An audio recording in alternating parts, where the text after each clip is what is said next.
GLOS, Contracts and Ethics. Presented by Mark Ryan Bondad, BSGE5. Concept of specification. Specification is the act or process of making specific through supplying particular details. It aims at decreasing the generality of vagueness of something by determining or supplying some characteristic that delimit it to a more precise coverage. Purpose of specification. The preparation of specifications needed to understand the nature of the machinery, supplies, or materials to be furnished or work to be done under a contract should be given extra time and effort. Both the plan and specification should be carefully prepared, otherwise vagueness may create disputes and misunderstanding, thus exposing the parties to needless and costly litigation expense. Language of specifications.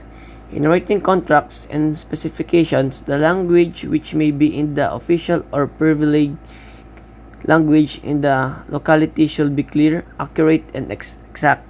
So when using technical terms common to the trade to which the specifications apply, they must be used in the sense accepted in common and local usage. And this use is also persuasive to the courts which may rule on the conflict. This will be the requirements of good specification. Number 1 should be definite, 2 should be clear, 3 should be brief, 4 should be determinate, 5 should be fair, 6 should not be ambiguous, 7 should not be necessarily severe. This is the requirements for a good specification. Technical specifications, general specification. Number 1, the quantity, quality, and characteristics of various materials to be used, including the possible lifetime of the material. Number 2, the usual and practicable methods of executing the work to be done at the cheapest without sacrificing the end to be achieved. Number 3, the methods ordinarily employed in the manufacture of the product of the machine and in the construction, operation, and maintenance of the plant or structure. Technical specifications. You need of preparing an outline, resorting to published specification, simple and detailed specifications, modifying the requirements in the specifications, use of standard material and methods, standard specifications prescribed by technical societies. Requisites of contract. Elements of contract. Elements of a contract. There is no contract unless the following elements are presented. 1. Consent of the contracting parties. 2. Object certain which is not subject matter of the contract. And 3. Cause of the obligation which is established. If the contract lacks any of said elements, the contract is null and void as if it had not existed at all. 1. Consent of the contracting parties. Consent is the conformity of wills of the contracting parties upon the object and cause as well as the other terms and conditions of the contract. 2. Object certain which is the subject matter of the contract. 3. Cause of consideration which is established.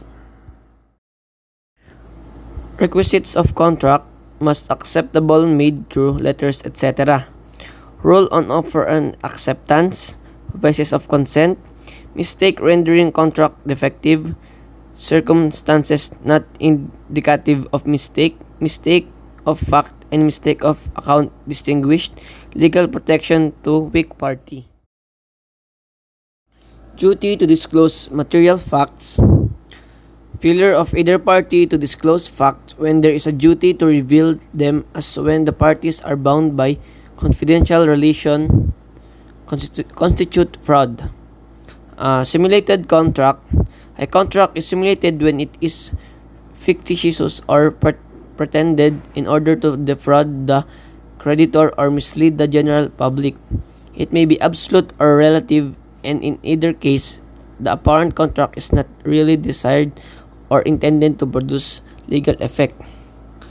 An absolute simulated contract takes place when the parties do not extend to be bound at all, hence the contract is void or inexistent as there is no consent or cause, although the object is certain.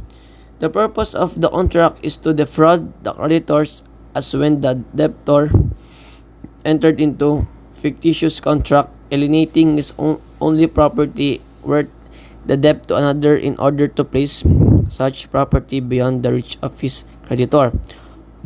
While the relative simulated contract takes well when the parties concealed their true agreement. In this instance, the apparent contract is void, but not as the real agreement of the parties. If the same does not prejudice a third person and is not intended for any purpose contrary to law, morals, good custom, public order, and public policy. This slide is fraud. Instances not constituting fraud: usual exaggeration in trade, expression of a favorable opinion, misrepresentation made in good faith, misrepresentation by a third person. The next few slides will be the sample of a contract. This slide is a contract agreement para kay engineer at saka dun sa kanyang client.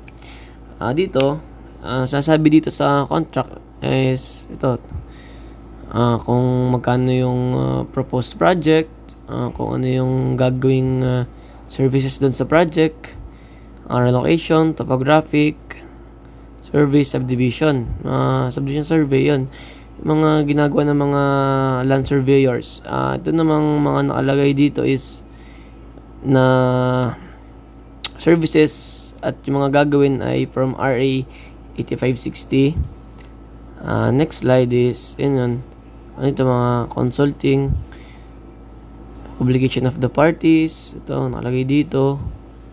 Next slide is yung project duration, scope of works. Ito, relocation survey, abutin siya ng 5 calendar days.